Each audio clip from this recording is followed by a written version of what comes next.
Sans plus tarder, Philippe, est-ce que vous pouvez vous présenter très rapidement, nous dire un peu qui vous êtes et votre parcours, et puis après on démarrera avec les questions au sujet de la candidature spontanée. Oui, bonsoir et merci pour votre invitation. Alors, jusqu'à fin 2018, j'exerçais encore en tant que consultant formateur en développement commercial.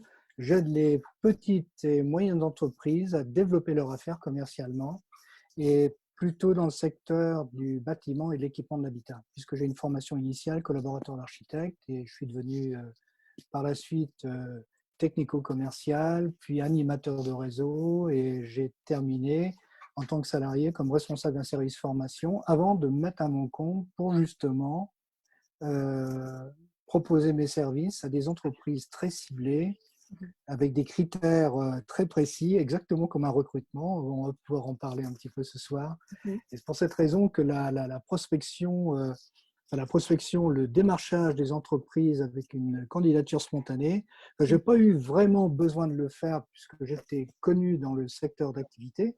Donc, j'étais plutôt sollicité par des syndicats professionnels, des groupements d'entreprises, etc., quoi. Voilà. Mhm.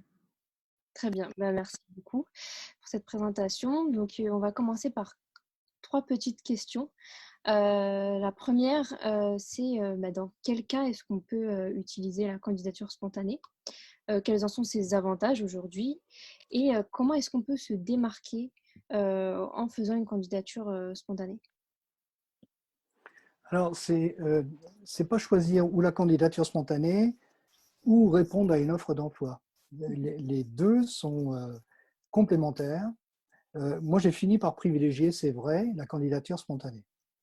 Alors, il y a, pour moi, alors c'est mon expérience, hein, bien évidemment, jusqu'à l'âge de 26 ans, j'étais comme les étudiants d'aujourd'hui, ça n'a pas changé. C'est-à-dire que j'ai tâtonné parce qu'il n'y avait pas d'explication sur la manière de rechercher son emploi. Alors, j'ai tâtonné et j'ai déjà à l'époque, puisqu'il n'y avait pas Internet et tout ça, mais j'avais déjà acheté des livres qui existaient, Mhm. écrits par des recruteurs professionnels.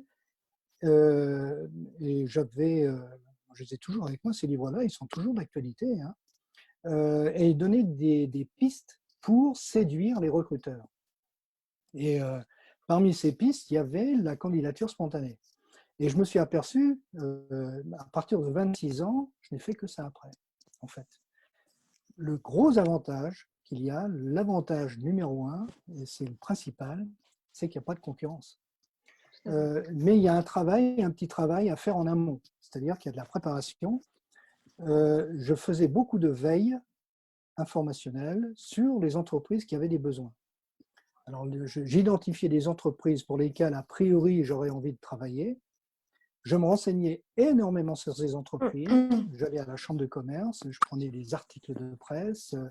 Aujourd'hui, il y a Internet. Enfin, bon, on arrivait à avoir des informations.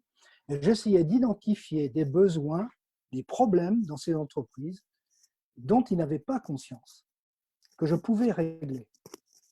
Et donc, par rapport à ça, j'envoyais une lettre qui était lue, puisque de toute façon, il n'avait pas passé d'offre d'emploi, qui était automatiquement lue. Ça, c'est un autre avantage, c'est qu'on est certain que la lettre de motivation, elle est lue à 100%, puisqu'il n'y a pas de demande. Ils se demandent pourquoi il y a un CV, c'est la lettre qui va l'expliquer. Mhm. Alors que quand on répond à une offre d'emploi, on envoie une candidature spontanée, mais j'ai lu récemment que les recruteurs professionnels lisaient la lettre avant ou après le CV seulement dans 30% des cas. Ça veut dire que la lettre de motivation, 2 fois sur 3, ne sert pas. Oui. Parce Oui. que alors pour une raison simple, c'est facile à comprendre, l'entreprise passe une annonce avec des critères précis au niveau professionnel. Donc, ils veulent recruter par rapport à un savoir-faire métier, s'ils l'ont déjà, et par rapport à des critères, des compétences comportementales, des qualités personnelles pour remplir ces missions-là. Donc, il faut rentrer dans les cases. Alors, ils mettent dans leur annonce des mots-clés et la première chose qu'ils regardent, c'est si on a bien pris connaissance, si on s'est bien imprégné de l'offre d'emploi, parce qu'il y a des mots-clés qui sont dedans et on veut retrouver un maximum de mots-clés dans le CV. Alors, vous comprenez bien que si, par exemple, on fait un CV générique, généraliste, que l'on met sur le site LinkedIn, par exemple, et qu'il n'y a pas l'accroche particulière, il faut vraiment avoir de la chance qu'un recruteur tombe dessus d'abord, parce qu'ils sont occupés aussi. Mais il faut savoir que c'est plutôt les recruteurs qui cherchent, qui vont à la chasse aux candidats avec leurs propres critères. Alors ça arrive bien sûr qu'il y ait des candidats qui soient repérés, mais ils ont fait beaucoup de boulot pour se faire remarquer. Et il faut justement avoir capté l'attention particulièrement dans la forme, avec un CV attractif qui donne envie de le parcourir, mais on arrête rapidement la lecture du CV s'il est mal structuré, parce qu'il y a des règles pour faire un CV professionnel.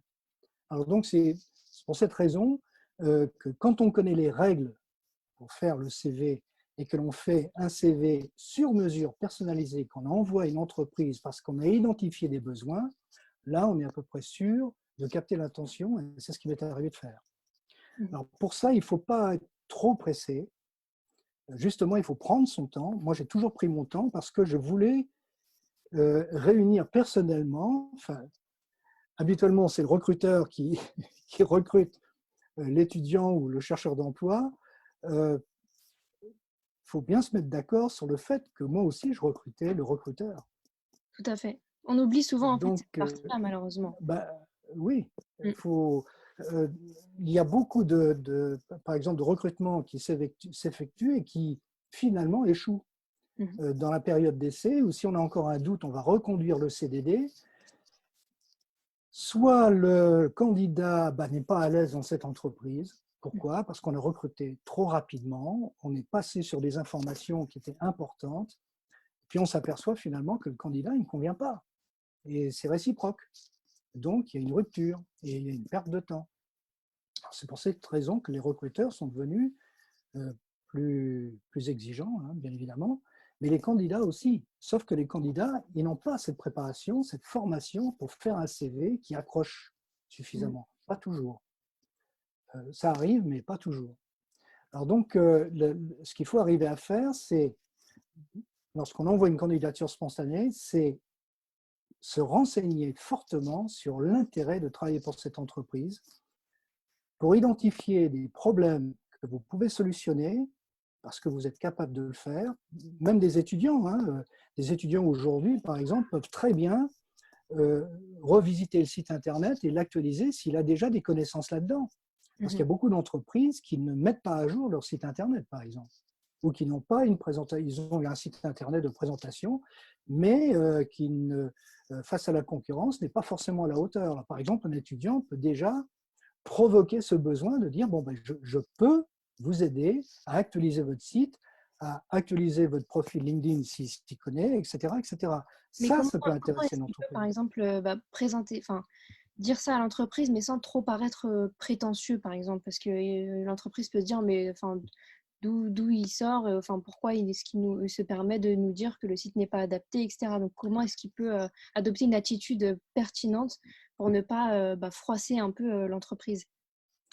Alors, la solution la plus simple, je dis toujours c'est plus simple parce qu'en réalité c'est simple, mais une fois qu'on le sait, c'est simple. Alors, les étudiants, vous avez un gros avantage par rapport à des seniors. Vous avez la possibilité de contacter les entreprises que vous voulez justement parce que vous êtes étudiant. Alors, le prétexte, alors ça, c'est le premier type. C'est-à-dire qu'on ne sait pas si pour l'instant il est intéressé de vous recruter pour une alternance. Il ne faut pas en parler dans un premier temps. Vous pouvez contacter, c'est-à-dire qu'il y a 5 étapes. Vous vous présentez au téléphone, par exemple, vous vous présentez directement à l'accueil de l'entreprise. Vous expliquez le motif de votre présentation. Voilà, je suis étudiant et dans le cadre de nos études, on souhaite présenter notre formation actuelle aux chefs d'entreprise et avoir leur avis.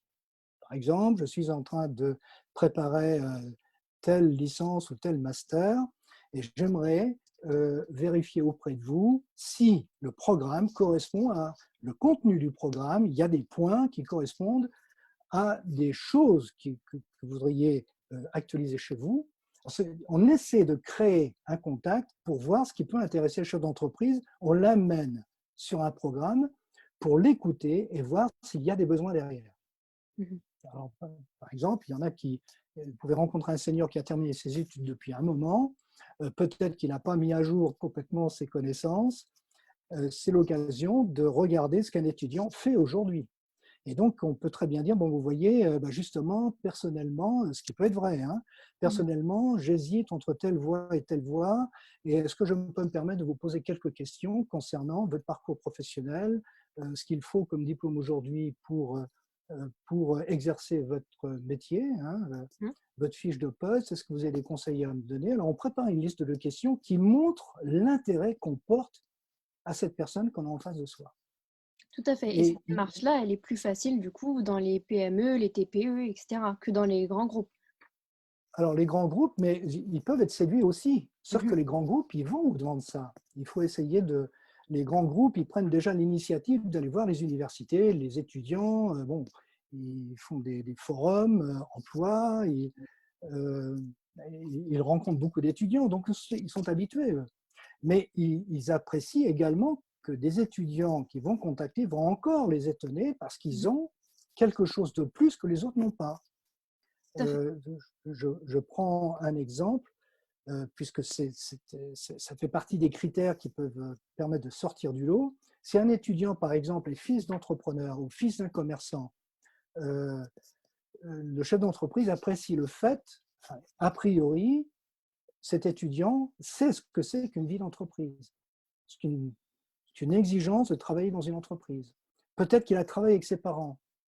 Eh bien, il y aura un a priori plus favorable de recruter une personne comme ça. Il faudra simplement vérifier, surtout s'il a travaillé dans l'entreprise. Donc, il y a un état d'esprit entreprise qui peut séduire. Mhm. C'est un exemple, mais il y en a d'autres. Hein. Comme par exemple des étudiants étrangers qui parlent couramment, enfin qui parlent français, qui parlent couramment une autre langue, ça peut également être un élément différenciant. À condition de Alors bien donc, à savoir chaque les fois, se poser les questions, qu'est-ce que je peux apporter de plus d'intéressant à une entreprise que les autres n'ont pas, qui sont hors du cadre de la formation de l'école? Mhm. Voilà, qu'est-ce que j'ai de plus? Qu'est-ce que j'ai comme élément supplémentaire qui peut intéresser l'entreprise? Mais pour qu'il s'intéresse à vous, il faut d'abord s'intéresser à la personne qui exerce un métier, s'intéresser au secteur d'activité, s'intéresser à la vie de l'entreprise. C'est pour cette raison que ça demande un travail d'aller sur le site Internet, de s'interroger, d'aller voir, par exemple, s'il y a des recrutements en cours, s'il y a une rubrique recrutement, enfin emploi, s'intéresser à tout ça de façon à, à soulever une question, mais je le dis également couramment. Par exemple, ils veulent recruter une personne expérimentée dans tel domaine. Mhm. L'étudiant, justement, est en train de terminer ses études là-dessus. Il peut très bien proposer une alternative, une réflexion, prétexte pour dire, mais vous savez que je peux, pour ce que vous demandez dans votre poste, remplir telle fonction, dans le cadre, par exemple, d'une alternance. C'est-à-dire qu'on provoque un éventuel besoin auquel il n'avait pas pensé Mhm. pour voir sa réaction. Donc, à chaque fois, il faut oser le faire. Hein. Il ne faut pas, par exemple, simplement demander une alternance. Là, dernièrement, j'ai eu le cas avec un étudiant qui est développeur dans le web. Mhm. Il est en train de préparer pour la rentrée un Master 2. J'ai refait avec lui son CV. Euh, Ce qu'il y a, c'est que son CV, au départ, pour moi, enfin, il était vraiment très sympa. Hein. Il m'inspirait un peu, hein, donc je me suis intéressé. Un recruteur normal, il ne serait pas attardé dessus. Hein. Mhm. Je lui ai posé un certain nombre de questions, comme un recruteur pourrait le faire, et il m'a donné des informations. Je lui ai dit, mais ça ne figure pas sur votre CV. Et ce qui ne figurait pas sur le CV, c'est que depuis, donc il prépare un Master 2, mais il a déjà fait 4 Alternance. alternances, 4 alternances, dont 3 mois à chaque fois dans une entreprise, donc 4 fois, 3 mois sur une mission spécifique dans le développement de Dans le web, développement web. Mhm. mais quelque chose de très précis. Alors je lui ai posé des questions comme bon, c'est intéressant, il a déjà une expérience en 3 x 4, 12 de 12 mois. C'est plus un débutant quand même. Et je lui ai demandé, comme il mettait simplement le nom de l'entreprise, qu'est-ce que vous a demandé comme mission spécifique cette entreprise-là et pourquoi? Quel était l'objectif? Votre utilité pour faire ça? Alors, il m'a expliqué. Et qu'est-ce que ça a donné comme résultat? J'ai dit, mais je ne le vois pas, ça. Vous Mmh. avez mis une liste de critères. Bon, ben, c'est bien, mais moi, ce que je voudrais savoir, qu'est-ce que vous avez apporté à cette entreprise-là qui peut m'inspirer pour me dire, si je recrute cette personne-là, il y a de fortes chances qu'il me donne la même satisfaction, quoi. Mmh. Donc, je voulais voir quelles étaient les missions, en deux, trois lignes, qu'il a pu remplir avec compétence, avec satisfaction, les résultats que ça a donné, Mmh. et si possible, l'accroche supplémentaire, si c'est possible. Moi, je trouve que c'est une astuce qui a payé, en tout cas pour lui, c'est qu'il a mis le nom du superviseur qui lui a donné cette mission. Il n'a pas mis la liste de toutes ses missions. Il a mis la mission principale qui était importante aux yeux de ce superviseur parmi d'autres missions. Mmh. Et comme il avait fait 4 entreprises, dans chaque entreprise en tant que développeur web, il avait 4 missions différentes. 4 personnes qui ont donné une référence à chaque fois de satisfaction. Donc Il y en des a même un qui a donné une responsabilité d'équipe. Mmh. Donc, il était capable de manager une équipe technique. Et il y a une entreprise qui avait été tellement satisfaite de son travail qu'il l'a repris l'année suivante pour une autre mission. Et donc, c'est ça que je souhaite, moi. C'est-à-dire que je trouve une entreprise, la mission principale qu'il a pu effectuer pour accrocher tout de suite l'attention du recruteur qui va lire ça, le résultat que ça a donné en termes qualitatifs ou quantitatifs. Mmh. Qualitatif, par exemple, on a gagné du temps. En tant qu'assistant, par exemple, d'un responsable informatique, j'ai pu apporter telle chose, qui est confirmé dans le témoignage de cette personne-là, ce qu'il a fait. Il a mis, effectivement, ce que j'ai apprécié chez M. Intel, c'est ça. Alors, je lui ai demandé de se rappeler de ce qu'on lui a donné comme compliment au niveau qualité reconnu pour cette mission. Mmh. Alors, il a essayé de chercher, il a dit, oui, il m'a dit ça, mais bon, alors maintenant, vous le mettez. Dans Et son pour CV quasiment, tout, c'est bien ça, hein? dans son CV, il Ouais. l'a mis dans son CV, et je lui ai dit, maintenant, ce que vous allez faire, vous allez envoyer votre CV aux 4 entreprises. Vous allez renouer le contact avec tous vos superviseurs. Vous allez lui demander si tout ce que vous avez mis dedans au niveau des missions, les résultats obtenus et les compliments qu'on a pu vous faire, la satisfaction qu'on a pu éprouver à votre égard, ce que vous avez mis en quelques phrases, vous leur demandez s'il faut apporter quelques corrections, un ajustement, et s'il veut bien valider ça. Mmh. Tous les 4 ont accepté. Tous les 4 ont accepté. Et le gros avantage, c'est j'ai dit maintenant, ce que je lui ai demandé de dire à ces 4 personnes-là, vous dites à vos interlocuteurs, écoutez, là en ce moment, je cherche une nouvelle alternance. Alors, il y en a un autre qui ne savait pas ça. Mmh. Il y en avait un des 4, il ne savait pas. J'ai dit, mais pourquoi vous ne les avez pas contactés? Il a vu que les 3 autres interlocuteurs, là, les autres superviseurs étaient satisfaits, Mmh. mais il était conforté dans le fait que c'était un bon, quoi. Alors donc, il avait la possibilité de dialoguer. De retenter, Il oui. faut revoir ces anciens-là. Oui. Et donc, il a simplement dit, le candidat, il a dit, écoutez, je vais contacter d'autres entreprises. J'espère que mon CV, grâce à vos recommandations, à ce que vous avez reconnu comme satisfaction, que vous pourrez confirmer ça si on vous téléphone. Parce qu'il ne faut pas Mmh. se faire d'illusions. Le recruteur qui voit que c'est un bon, mais qui trouve que le CV, vraiment, il est trop beau pour être vrai, il sera tenté de téléphoner. En mettant justement la référence du superviseur, on l'incite à le faire. C'est encore une façon de se démarquer. Je n'ai pas peur de le faire parce que je sais que j'ai fait du bon boulot. Ça a été reconnu par les superviseurs, c'est confirmé dans le CV. Et si jamais le recruteur est tenté de téléphoner justement à ce superviseur ne va pas étonner. Il aura la copie du CV, il sait ce qu'il a confirmé et ajusté dans le CV, et il pourra le confirmer. Et c'est pour cette raison que cet étudiant-là, il a commencé, alors je lui dis maintenant, ciblez mieux vos entreprises, parce que vous méritez mieux que ça, Mmh. les entreprises que vous voulez. Il a contacté 2 entreprises, 3 exactement, il a téléphoné uniquement 3 entreprises pour le moment. Une entreprise 2 entreprises avec une offre d'emploi, alors qui était très ciblée, notamment Orange, une filiale d'Orange. Et alors, Orange n'a pas donné suite. Hein, ils sont débordés, hein, ils sont très Mhm. sollicités. Donc lui, il n'a pas été sollicité. Par contre, on l'a contacté quand même, hein, Mhm. mais il n'y a pas eu de suite. Par contre, les 2 autres, ils se sont battus pour l'avoir, hein, à tel point que la boîte de Lyon lui a proposé un salaire supérieur à ce que la loi Oui, permet pour un alternant, parce qu'il le voulait. Il lui a ouais, posé des questions, certainement qu'ils ont téléphoné, mais ils ont eu, à chaque fois, d'ailleurs, il faut le savoir, il a eu 3 entretiens en visioconférence. c'est excellent. Ouais, c'est Alors, super. Et il du faut, coup, faut le savoir, c'est pour cette raison, si vous voulez, tout le monde a sa chance. On n'a pas besoin de se battre euh, en mettant son CV systématiquement sur LinkedIn. Bon, ça ne mange pas de pain de le faire. oui, Par contre, si vous ciblez l'entreprise, vous analysez les vrais besoins et que vous faites un CV sur mesure qui apporte des débuts de solutions équivalentes à ce qui s'est passé dans une autre entreprise, évidemment, le recruteur va être capté. tout à fait.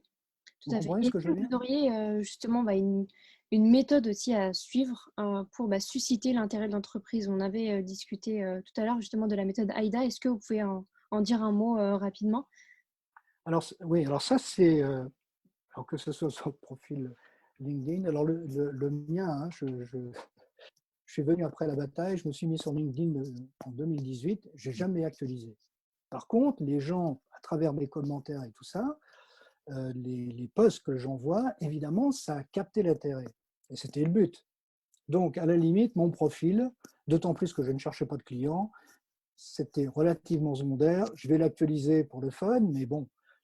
Alors, la méthode AIDA, c'est la première, c'est capter l'attention de l'interlocuteur. C'est attirer l'attention. Alors, attirer l'attention, déjà dans la forme, il faut que le CV soit attractif, Mm. il faut que votre lettre de motivation elle soit bien écrite, euh, pas de faute si possible quand même, pas de risque, il vaut mieux le faire relire. Enfin, présenter quelque chose qui soit clair, net et précis. Un Mm. CV aéré, un truc tassé sur une page, ça suffit. Voilà, Alors restez donc, simple. Mhm. ça c'est le bon. Après, susciter l'intérêt, c'est le I de AIDA, c'est alors capter l'attention déjà globalement, qui donne envie de lire le CV. Mhm. Maintenant, il faut que déjà la demi-page du haut du CV, il capte vraiment l'attention. Et s'il arrive à lire, par exemple, le CV de l'étudiante tout à l'heure, sa première entreprise qui était mentionnée en haut, tout de suite, hein, ben ça a attiré l'attention du recruteur. Il a vu quand même des références de travail qui ont été, qui ont été faites, qui ont donné satisfaction. Donc, ça lui a donné envie de lire le reste. Mhm. Si ça ne capte pas dès le départ, s'il n'est pas intéressé le départ, il ne va pas le lire. Il va le lire en diagonale. C'est pour ça qu'on dit qu'en général, le CV est lu en 30 secondes. Mais le recruteur qui voit qu'il y a quelque chose d'intéressant, un vrai potentiel, il ira Oui, jusqu'au passer bout. plusieurs minutes. Oui. C'est le but. Hein. Il passera 1, 2, 3 minutes. Mhm. Et c'est pour cette raison qu'à ce moment-là, ce sera sur la bonne pile, des personnes certainement à contacter en visioconférence pour vérifier des points parce que c'est vraiment bien foutu son truc. Quoi. Mhm. C'est normal. Donc, c'est pour cette raison que, alors ça, c'est le I de AIDA, c'est capter l'attention, susciter l'intérêt et créer le désir, justement, d'avoir envie de vous contacter par téléphone ou en visioconférence. Il faut que ça soit évident, puisque Mhm. le CV, il sert à une chose, c'est à donner envie de vous rencontrer pour approfondir le sujet. Alors, ça veut dire que votre communication avec le CV et la lettre de motivation, il faut que ce soit une communication écrite top, Mhm. que ce soit vraiment bien travaillé. Voilà, faut que ce soit accrocheur. Comme, Mhm. voilà, c'est ça. Alors, si vous voulez, c'est comme un concours, hein, c'est comme un examen. Vous avez réussi l'écrit, eh bien, on va vous faire passer l'oral. Mhm. Et c'est l'entretien en visioconférence ou par téléphone. Si vous avez été à la hauteur de l'écrit, on va dire, oh punaise, bah, s'il est à la hauteur au niveau communication orale comme il l'est au niveau de l'écrit, euh, on va être embêté pour enfin, peut-être qu'on va être encore moins embêté pour sélectionner le candidat. Ça va aller de soi, quoi. Alors, il faut que le CV il soit parlant et que la personne elle-même elle puisse communiquer pour donner envie. Mhm. Alors ça, c'est le D pour créer le désir. Et le A, bah, c'est passer à l'action, quoi. C'est bon, bah, écoutez, la prochaine étape, bah, c'est une autre visioconférence. Je vais vous faire rencontrer tel technicien ou le DRH ou telle autre personne. Eh bien, il faut être préparé aussi à cet entretien-là. Et quand on commence à avoir plusieurs entretiens comme ça, on commence à tenir le bon bout. Mais il va falloir s'adapter à chaque fois, à chaque interlocuteur. Un interlocuteur va être accroché. Alors, c'est pour cette raison, par exemple, que je recommande fortement également, c'est qu'une fois qu'on a eu un échange, par exemple, avec la personne en visioconférence, c'est d'envoyer une lettre de remerciement, c'est-à-dire qu'on a pris des notes chacun de notre côté, on a affiné le besoin de l'entreprise, et je lui demande à ce moment-là, pour le prochain entretien, je vais vous renvoyer un autre CV actualisé, encore plus précis suite à notre échange que nous avons eu au téléphone ou par visioconférence. Je vais vous renvoyer un CV encore actualisé que vous pourrez cette fois-ci distribuer aux interlocuteurs, Mhm. ce qui évitera à l'interlocuteur que vous avez eu en premier d'avoir à expliquer par au CV, bah oui, mais il n'a pas tout dit. Bah non, bah justement, vous allez tout dire. Vous allez refaire un CV mis à jour suite à l'échange que vous avez avec cet interlocuteur. Il suffit de remettre ce nouveau CV actualisé pour que les interlocuteurs puissent dire ah oui, d'accord. Et pour que ça corresponde du coup parfaitement aux besoins de l'entreprise. En tout cas, aux besoins que communiquer l'interlocuteur qui est en face. Mhm. Et comme vous aurez les deux autres interlocuteurs, il y a de fortes chances qu'il y ait encore une nouvelle demande. Il y a un recruteur, enfin, alors, il y a le décideur, on ne sait pas encore qui va être vraiment le décideur pour opter pour ça, mais il y aura des influenceurs, ça c'est sûr. Le DRH peut être un influenceur par rapport aux critères généraux qu'on peut attendre d'un candidat. Il peut donner un avis, mais si le technicien relativise cet avis en disant mais il a aussi ça, à un moment donné, on va faire l'addition de tous les atouts du candidat et il y aura un choix qui est fait. Le mouton à cinq pattes, il n'existe pas. D'ailleurs, quand vous répondez par exemple à une offre d'emploi, Mhm. évidemment, l'entreprise essaie de dresser un tableau idéal sur le moment du profil que l'on souhaite recruter, mais il faut également oser répondre à ces entreprises-là, parce que si vous répondez déjà à au moins 50% des critères qui figurent dedans, vous avez vos chances. Mhm. Parce que, par exemple, admettons qu'un candidat réponde à 50, à 100% des critères au niveau professionnel, mais qu'en visioconférence, il agace, il veut avoir raison, il est négatif, il n'est pas, enfin, c'est pas le reflet du collaborateur avec lequel j'ai envie de travailler. Il préférera peut-être prendre quelqu'un qui a 50% des critères, mais qui a montré une vraie volonté de travailler, une dynamique, qui s'est bien préparé, qui a compris que l'on attendait d'abord une attitude coopérative, positive, euh, un peu optimiste, même si en ce moment c'est difficile de l'être, mais version verre à moitié plein. Voilà, c'est pas plus compliqué que ça.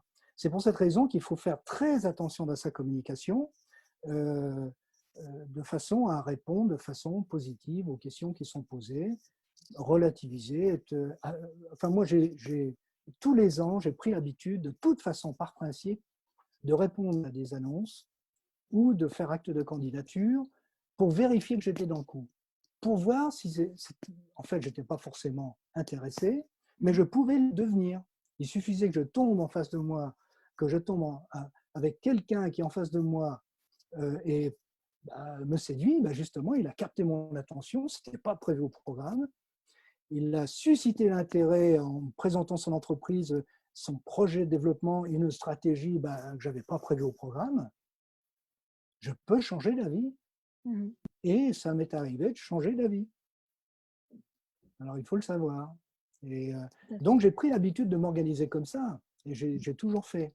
Et lorsque j'ai été responsable d'un service formation dans une entreprise qui est toujours leader sur son marché, pendant 15 ans, on était un certain nombre de cadres envoyés à l'université, justement, pour donner des cours aux étudiants.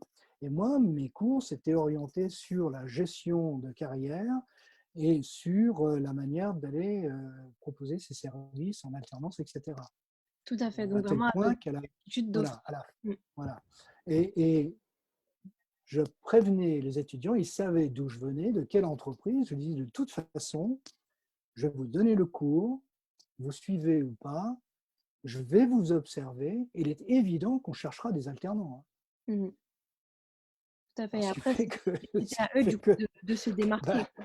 Mmh. bah oui. Alors donc, mais je disais, ce n'était pas seulement pour Mmh. l'entreprise et pour moi. Alors, je pouvais avoir une influence parce que je voyais qu'il y en a qui sortaient du lot. Alors, je dis, bon, bah, à la limite, autant prendre cela. Hein.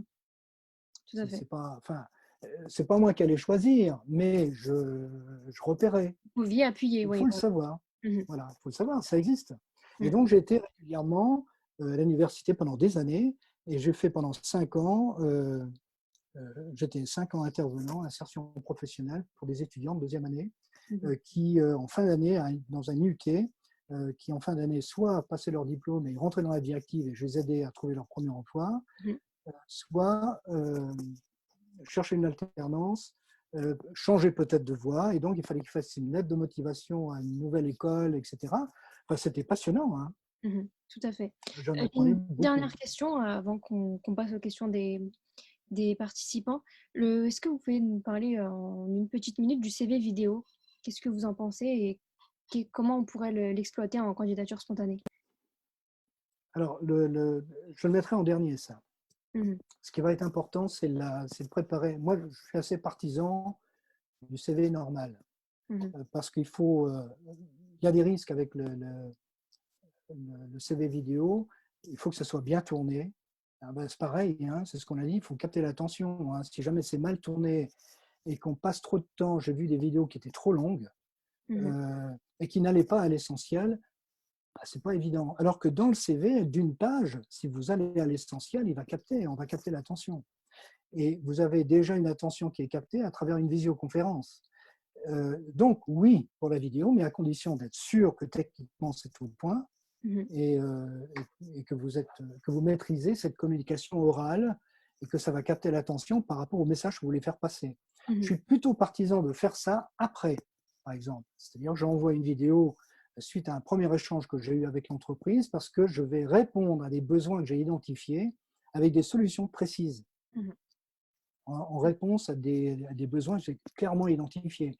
Ce n'est pas me présenter dans le vague et espérer qu'on va m'appeler parce que j'ai balancé un tas de généralités. Et justement, on a tellement de choses à dire que c'est trop long. Le chef d'entreprise ne va pas écouter, si ça ne le capte pas, il ne va pas écouter jusqu'au bout. C'est comme un CV, on ne va pas le lire jusqu'au bout, on va y passer 30 secondes, on va le classer si ça ne capte pas tout de suite l'intérêt du recruteur. Mmh. Exactement. Bah, merci du coup pour vos réponses. On va passer aux questions des participants. Si certains veulent prendre la parole ou en mettre sur la conversation, n'hésitez pas. On a eu une question tout à l'heure de Sabrina qui nous disait, bah, en fait, qui a répété la question que je vous avais posée, mais pourrions-nous savoir comment faire comprendre à l'entreprise et comment leur faire part de modifications que nous pourrons éventuellement leur apporter avec diplomatie sans que le recruteur ne se sente offusqué? Oui. Alors, c'est ce que. Alors, c'était mon métier, là, justement. Hein, donc, il ne faut pas choquer les gens. C'est simplement. Alors, si vous voulez, il faut surmonter l'indifférence d'un recruteur. Mhm. Moi, je propose de dire, en général, par exemple, hein, c'est tendre des perches pour voir où il y a un besoin dans l'entreprise. Par exemple, il y a le Covid. On veut relancer ses affaires. Évidemment, on veut attirer de nouveaux clients, réaliser un chiffre d'affaires rentable. C'est mon métier. Hein. Donc, quand je dis ça au patron, évidemment qu'il a envie de ça. Alors, en général, quand on est face à la concurrence, c'est peut-être l'occasion de mettre à jour son site Internet face à la concurrence. Mhm. Alors, moi, en tant qu'étudiant, justement, je vous ai posé la question la dernière fois de savoir quels étaient vos concurrents. Je suis allé sur le site Internet et j'ai vu ce qu'ils proposaient comme offre. Et ça m'a donné l'idée de peut-être améliorer votre site Internet. Regardez ce qui se passe là. Ou par exemple, j'ai déjà réalisé dans mon CV, j'ai déjà réalisé ou mis à jour des sites Internet voilà ce que j'ai pu faire pour l'entreprise et voilà son témoignage. Mmh. Alors donc, c'est-à-dire, plutôt que de dire directement ce qui ne va pas, je montre ce que d'autres font. Donc, il y a une comparaison que l'on peut faire tout de suite, où je montre ce que j'ai déjà fait pour une entreprise, bah, qui va encore une fois susciter l'intérêt et peut-être passer à l'action. Alors, c'est une façon de montrer ce qu'on a été en mesure de faire. C'est de dire, mais bien évidemment, il faut que le site Internet ne soit pas simplement un site de présentation, il faut que ce soit un site qui capte l'attention, qui suscite l'intérêt, qui donne envie de naviguer dessus, qui répond à des questions que se posent. Alors justement, je me pose des questions et ça m'est arrivé d'améliorer nettement des contenus de sites Internet pour faciliter les réponses que recherchaient, faciliter, oui, ce que recherchaient les clients au niveau des réponses à des questions précises qui se posaient. C'est pour ça qu'on voit par exemple sur le site Internet, le FAQ, la foire aux questions, les questions générales qu'on pose et on met en face des réponses. Bon, ben, si autant, vous allez peut-être apporter des réponses à des besoins spécifiques qu'on n'a pas vus ailleurs. Et peut-être qu'on peut valoriser un service spécifique qu'on n'a pas vu ailleurs. Mmh. Alors, quand vous parlez comme ça à un chef d'entreprise qui n'a pas été habitué à faire ça, qui n'a pas mis son site à jour, ou qui vous écoute parce que c'est son intérêt d'améliorer son site, ben, vous apportez un plus. Votre manière de communiquer positivement en montrant des exemples que vous avez réalisés ou de ce qui existe à la concurrence, Mmh. ben, voilà. Mais d'ailleurs, toutes ces questions-là ont pour but également d'analyser comment réagit le recruteur. Parce que je sais personnellement que je ne pourrais pas travailler pour une entreprise qui ne met pas en place des outils permettant de faciliter la vie des commerciaux, par exemple. Mmh. Donc, Aussi qui n'acceptent oui, pas d'avoir un esprit critique, par rapport à ce qu'ils font aussi, voilà. au quotidien. Bon, Savoir mais se c'est remettre. intéressant de faire ça parce que ça veut dire que si le recruteur, l'employeur ou le N+1 n'est pas à l'écoute, Oui. c'est pas bon signe au niveau du management, hein. Mmh. Et c'est pour cette raison que je dis que moi aussi, je recrute des gens. Alors, je prépare aussi à l'avance des questions ou des suggestions, des réflexions par rapport à ce qu'on doit normalement faire, comparé avec la concurrence. Et c'est normal de savoir ce qui se passe à la concurrence. Regarder ce qu'on a pu réaliser ailleurs Mmh. pour voir la réaction aussi de ce recruteur. S'il n'est pas à la hauteur de ce que j'attends, alors que moi aussi, bah, je suis prêt, bah, je suis en train de me montrer très coopératif, très Mmh. poli, voilà, ben, je regarde si en face, il a envie d'être comme ça ou pas, hein. Mmh. On va voir. Et Ça c'est pour cette raison qu'il y a des alternances ou des recrutements qui se passent mal. C'est Mmh. parce qu'on recrute trop vite. Le candidat est pressé de décrocher un truc, sauf que le boulot qui est à l'intérieur de la boîte n'est pas à la hauteur de ce qu'il peut espérer. Il n'y a pas de valeur ajoutée réelle. Il n'y a pas un boulot intéressant. Il n'y a pas un superviseur disponible pour l'aider, pour le former comme il faut, pour lui donner les consignes permettant de travailler en toute autonomie, par exemple, lui donner les bons outils. L'entreprise, il y a des entreprises aujourd'hui, oui, ils vont avoir des difficultés, hein. Mmh. S'ils veulent capter les meilleurs talents, qui font l'effort de se présenter, etc., il faut qu'ils fassent aussi un effort pour séduire les candidats, pour répondre aussi à leurs attentes. Ils sont prêts à rester fidèles un certain temps à l'entreprise, mais bon, bah, faut pas que ça ait un sens unique. Il faut Exactement. que l'entreprise aussi se montre à l'écoute Voilà, il faut qu'il y ait de la aussi. co-création entre les 2 parties. Voilà. Alors, on a une autre question aussi de Sonia. Comment on peut se mettre en avant si on n'a pas spécialement d'expérience dans les missions, mais qu'on a envie d'apprendre et d'évoluer dans la dite formation? Alors, alors pour un étudiant, il y a, en fait, il y a trois trucs dans la vie courante, hein, mais quand on est étudiant, il faut garder en tête qu'il faut absolument maîtriser trois savoirs. Le premier savoir, c'est le savoir académique, ce que vous êtes en train d'apprendre dans les écoles, à l'université, tout ce que vous voulez. Ça, c'est le savoir académique. Après, c'est le savoir-faire, c'est la mise en œuvre de ça. C'est comment, sur le terrain, mettre en œuvre ça. C'est pour cette raison qu'il y a des stages et qu'il y a des alternances. Mmh. Donc, ça, c'est le savoir-faire métier. Enfin, moins on a d'expérience, il faut à ce moment-là mettre le paquet. Quand on n'a pas le savoir-faire technique, à la limite, hein, le savoir et le savoir-faire métier, parce qu'on n'a pas beaucoup d'expérience, il faut mettre le paquet, comme j'ai dit tout à l'heure, sur savoir communiquer et le savoir-être. C'est-à-dire dans un comportement qui donne envie, Mmh. justement, d'aider ce jeune, parce qu'il a une façon de présenter quand même son CV. Il a bien travaillé, ben, son CV est déjà bien présenté. Il me parle d'éléments de site internet qu'il a pu faire, parce qu'il est passionné par ça. Il parle de façon très coopérative, positive. Ben, il me donne envie celui-là. Moins on a d'expérience en étant jeune, plus il faut mettre le paquet sur les compétences comportementales, le Voilà, savoir-être, ce qu'on appelle les le soft skills. savoir-vivre. Mmh. Ça, il n'y a pas de doute, hein. Alors évidemment, on peut tomber justement sur un recruteur qui n'a pas ce savoir-être et ce Mmh. savoir-vivre. C'est pour cette raison que je pose également un certain nombre de questions, parce que je ferai tout ce qu'il faut pour séduire un recruteur, mais à un moment donné, dans la conversation, il va dire: Est-ce que vous avez des questions à poser? Bien sûr, j'ai des questions à poser, j'en ai préparé. C'est comme ça que j'ai posé, moi, une quinzaine de questions, mais distillées, hein, gentiment. Ce n'était pas un interrogatoire, mais Mmh. j'avais, pendant différents entretiens, une liste de questions que j'avais dans la tête et paf, j'en passais une de temps en temps pour avoir une réponse qui me donnait la possibilité d'imaginer, par sa réponse, j'aime bien sa manière de répondre. Mmh. Si jamais c'est vraiment mon supérieur hiérarchique, ça fait deux, trois fois que je le vois, je lui pose des questions précises, il a une manière de me répondre qui me séduit. S'il me manage comme ça, on risque de bien s'entendre. Exactement. C'est pour cette raison qu'on doit chercher une forme de confort au niveau du manager. C'est lui qui va mettre l'ambiance dans la boîte. Mmh. C'est pour cette raison que je mettais souvent, moi, en concurrence plusieurs entreprises. Il y a des entreprises a priori pour lesquelles j'avais vraiment envie de travailler, mais en fait, j'ai finalement pas de ne pas travailler avec eux par le comportement du recruteur que j'ai eu en face de moi. À Mmh. l'inverse, ça m'est arrivé de travailler pour des entreprises. Alors, même moi, quand j'étais consultant pour des entreprises, hein, j'ai donc eu beaucoup de clients. Et mes critères, parce que je n'avais pas envie de m'enquiquiner, tout simplement, c'était ça, c'est d'expliquer. Je donnais, par exemple, un questionnaire prétexte, hein, puisque des questions qu'il fallait se poser pour mettre en place une stratégie, par exemple. J'avais 15 questions pour lui demander où il en était de tout ça. Si, par exemple, le client ne voulait pas répondre, c'est très bien, hein.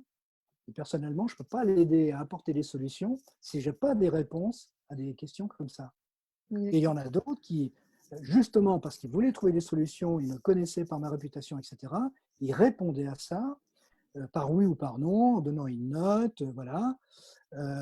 En 5 minutes, c'était rempli, mais rien que ça permettait de voir la personne qui était coopérative et qui Exactement. montrait ses failles. Mmh. Donc, il montrait qu'il n'était pas parfait. J'étais là justement pour apporter des solutions. C'est pareil pour un salarié. Il faut apprendre ça. Exactement. Donc, c'est tout à fait normal qu'on pose des questions. Mmh.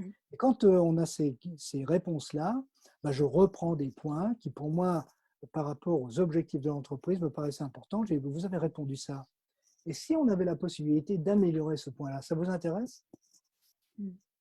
Alors, est-ce que vous avez déjà essayé? Qu'est-ce que ça donnait comme résultat? Vous voyez, je pose des questions. Voilà, en fait, Il me de répond créer la discussion vraiment de.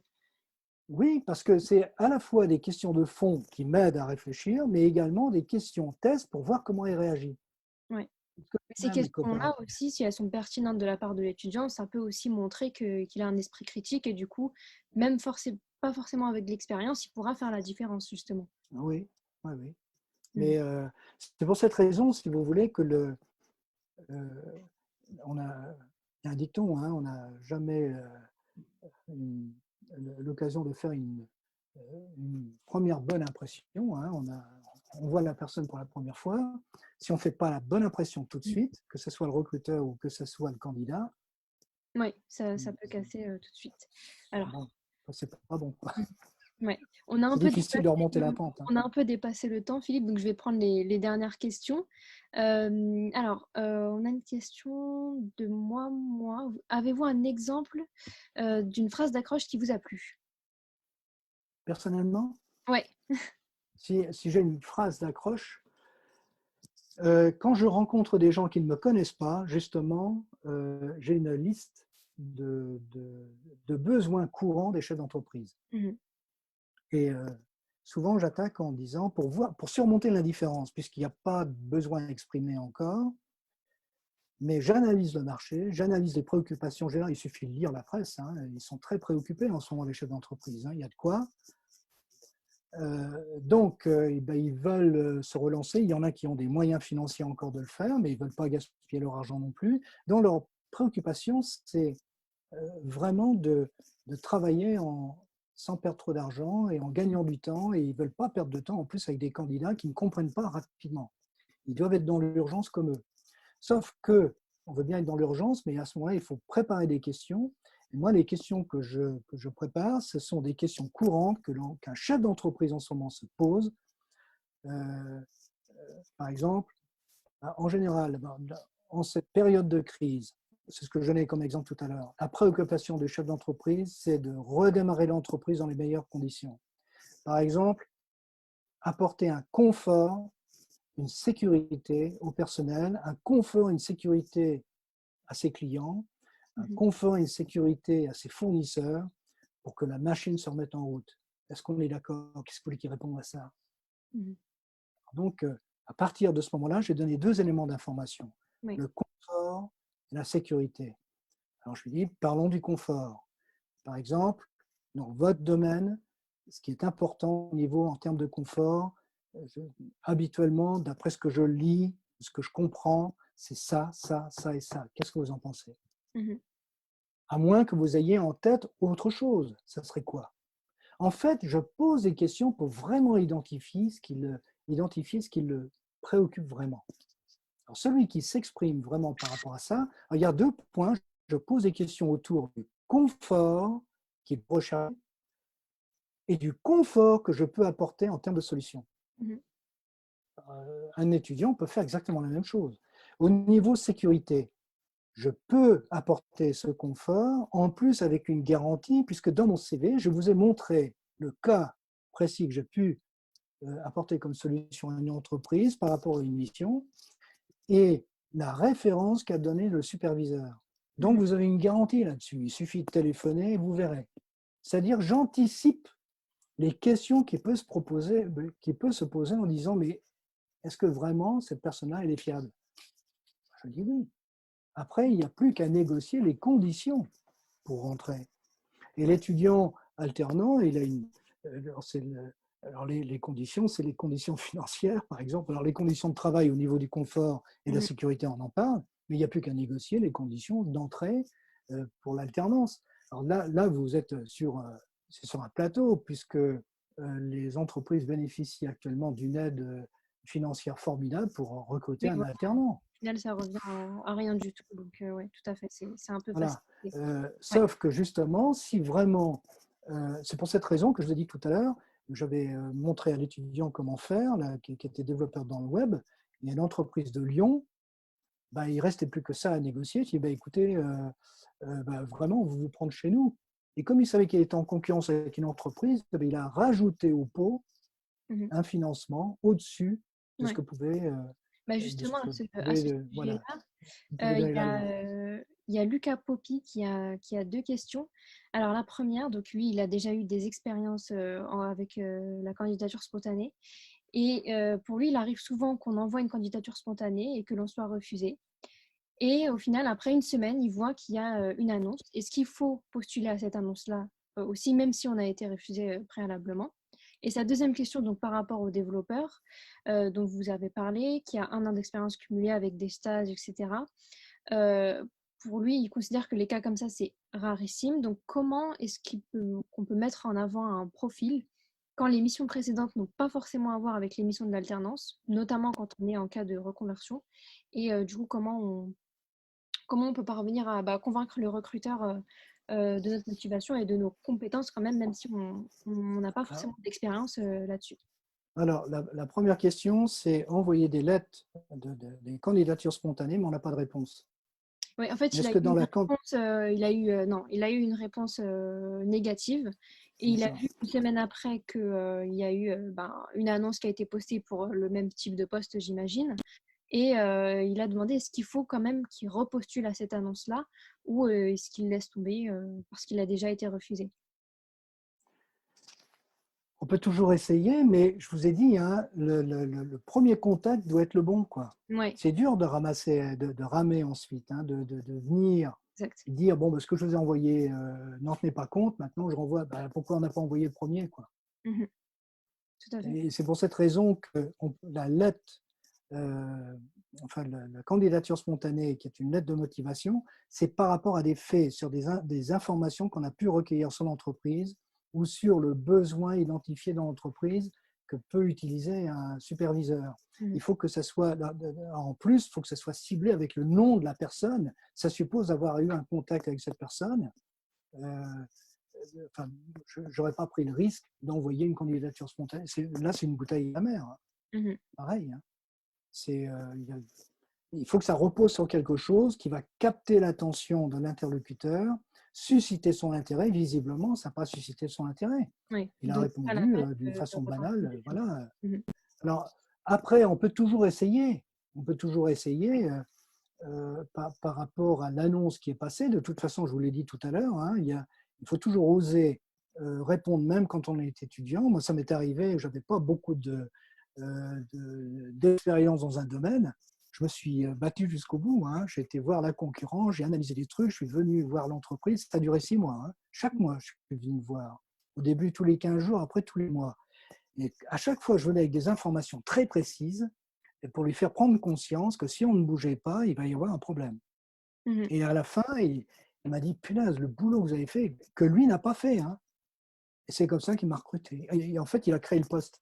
Oui. Parce que j'ai provoqué un besoin qui n'existait pas dans l'entreprise. Voilà. Donc, c'est vraiment ça qu'il faut retenir à ce Bah, sujet. Ouais. mais faut se battre. Il faut Oui. savoir. Mais vous savez, c'est bien d'apprendre à le faire. Parce que de toute façon, plus tôt, et c'est normal d'avoir des échecs en plus, hein, ça Mm. ne peut pas être réussi du premier coup, mais il faut affiner jour après jour ses expériences en contactant des recruteurs, de façon à être de plus en plus à l'aise, affiner de plus en plus ces candidatures, de façon à ce que vous soyez prêts, les années passant, à franchir des caps, parce qu'à un moment donné, vous allez être jeune senior, ensuite vieux senior. Il va falloir rester toujours dans la course, en mettant à jour sa manière de se comporter, etc. Parce qu'autrement, bah, le recruteur a le choix, hein. Mhm. C'est Et comme ça, justement, hein. à ce sujet-là, comment est-ce qu'il peut, du coup, quand il va proposer justement de résoudre un problème qu'il aurait identifié, comment il peut justifier que son profil est pertinent s'il n'a pas les expériences qui correspondent? Alors, c'est justement montrer qu'il a un début d'expérience, qu'il a d'abord une formation pour le faire. Mhm. Et c'est pour cette raison qu'il faut trouver le recruteur. Alors c'est impératif, hein. Il faut que je vois, ça fait partie de la négociation, si on rentre en alternance, c'est vérifier que le superviseur va prendre le temps de Mhm. m'accompagner comme il faut, c'est-à-dire régulièrement faire le point par rapport à la mission qui est demandée. On n'oublie pas qu'on est alternant et qu'on est là pour apprendre quand Mhm. même. Mais il faut que j'ai à côté de moi quelqu'un qui va être disponible pour m'apprendre et je fais, Mhm. puisque j'ai au départ la formation pour le faire. Je demande simplement qu'on m'accompagne. C'est pour cette raison que le développeur web, par exemple, dans sa première entreprise, c'était timide, mais il est devenu de plus en plus bon. Ce Tout à qui fait. fait il a pu argumenter très à l'aise au bout d'un an, donc Ouais. d'une façon très facile. C'est pour cette raison qu'il faut oser le faire. Il n'y Oui. a pas de difficulté de ce côté-là. Mhm. Très bien. Du coup, on va boucler la conférence avec une dernière question. Qu'est-ce qui frappe le plus chez un recruteur dans la lettre de motivation ou le CV? La lettre de motivation, de toute façon, elle est construite toujours en trois parties. Mhm. Soit on commence en disant je fais ceci, je fais cela, et vous, vous faites ça, donc il y a une cohérence entre les deux choses. Moi, je fais ça, vous, vous représentez ça. Et la dernière partie, c'est la troisième partie, nous pouvons ensemble faire ça. Donc, Mhm. ça justifie de se rencontrer. Ou alors, tout de suite, j'attaque par le vous. Vous êtes une entreprise qui recherchez, parce que j'ai vu une annonce, par exemple, qui recherchait telle ou telle chose. Justement, je suis en mesure de faire ceci pour cela, vous avez la référence, j'ai déjà fait quelque chose de similaire, Mmh. et là, il va regarder le CV. C'est pour cette raison que je pense sincèrement que nous sommes en mesure de travailler ensemble. C'est la troisième partie, c'est toujours le nous à la fin, Mmh. qui justifie l'intérêt de se rencontrer pour confirmer qu'on est fait pour travailler ensemble. Mmh. Vous avez quelque chose qui a capté mon attention, j'ai quelque chose qui doit normalement capter votre attention en réponse à ça, ces besoins-là. Je crois que ça mériterait une rencontre pour vérifier. Tout à fait. Donc vraiment C'est personnaliser et c'est- cibler sa réponse sur son c'est CV. toujours comme ça qu'on Ouais. construit la lettre. Il n'y a pas besoin qu'elle soit très longue, hein. Mmh. Encore une fois, ça c'est une réponse par exemple courante à des offres d'emploi, mais quand on fait une candidature spontanée, c'est pareil. Là, normalement, on commence par l'entreprise. Mmh. Tout à J'ai fait. remarqué telle ou telle chose, et il me semble que, et justement, j'ai telle possibilité de, Exactement. et mes références, voilà. Et comme c'est la seule lettre qui arrive parce qu'il n'y a pas eu d'annonce officielle, logiquement, moi, tiens, j'ai le souvenir par exemple d'une étudiante et voulait que j'aide sa mère qui avait 40 ans à retrouver du boulot.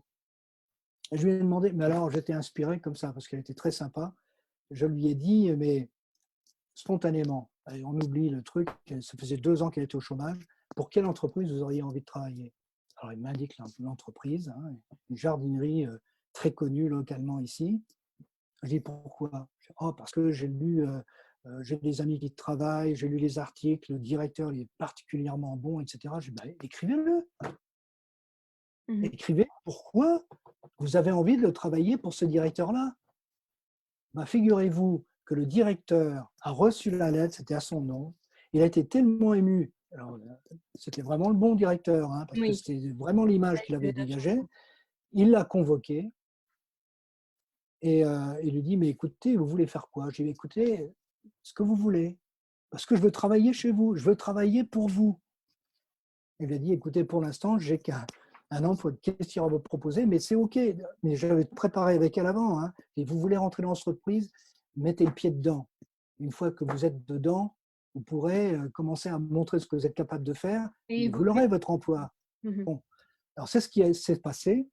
Et il a dit, bon, bah, écoutez, revenez demain matin, vous commencez demain matin. Il y avait une urgence. Et c'est là, le soir, qu'il a regardé le CV. Il n'avait pas vu avant. Il a été capté que par le comportement, l'attitude positive de cette lettre qui l'a ému. Mmh. Bon, et puis il a dit, bon, pour une caissière, il est possible qu'elle soit intéressée, j'en sais rien, c'est pas sûr. Et il a lu. Et qu'est-ce qu'il a lu dans le CV? Qu'elle venait de passer un examen pour devenir assistante, alors je ne sais plus si c'est assistante de direction ou autre, enfin bon. Et le matin, pour prendre le boulot, il a convoqué dans le bureau, j'ai dit, mais attendez, vous ne m'avez pas dit que que vous venez de passer un examen pour être assistante. Mmh. Je dis, bah non, je craignais que vous ne soyez pas intéressé, que ça s'arrête là. Je vous ai dit que je voulais d'abord travailler pour vous et travailler dans votre entreprise. Mmh.